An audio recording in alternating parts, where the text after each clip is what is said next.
நீ பிரபஞ்சத்தோட கனெக்ட் ஆகணும்னு சொல்லிட்டு என்னென்னலாம் ட்ரை பண்ணிட்டு இருக்க. ஆனா உனக்கு ஒரு உண்மை சொல்லட்டுமா? பிரபஞ்சம் உனக்கு வெளியில எல்லாம் இல்ல. அது ஒரு வெளிப்புற சக்தி எல்லாம் கிடையாது. ஏன்னா பிரபஞ்சம் உனக்குள்ளதான் இருக்கு. அந்த பிரபஞ்சமே நீதான். உன் எண்ணங்கள் இருக்கு இல்லையா, அதுதான் அதிர்வுகளா மாறுது. அந்த அதிர்வுகள் தான் உன் நிஜமா மாறுது.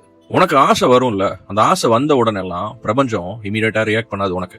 அந்த ஆசைக்கான அதிர்வுல நீ இருக்கும் போதுதான், அந்த கணத்துலதான் அது உடனே ரியாக்ட் பண்ணும்.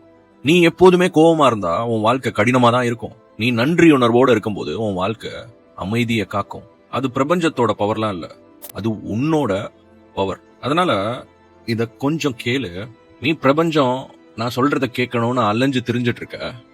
ஆனா உனக்கே நான் சொன்னேன் இல்லையா, நீதான் பிரபஞ்சம், நீதான் அந்த ஃப்ரீக்வன்சி, நீதான் அந்த கிரியேட்டரே. Mind it. உண்மையிலேயே இது புரிஞ்சுதுன்னா ஐ ஆம் த கிரியேட்டர் அப்படின்னு சொல்லிட்டு கமெண்ட் பண்ணுங்க. நானும் நம்புறேன் உங்களுக்கு புரிஞ்சுதுன்னு சொல்லிட்டு. Thank you so much for watching. Happy manifesting. You are the creator.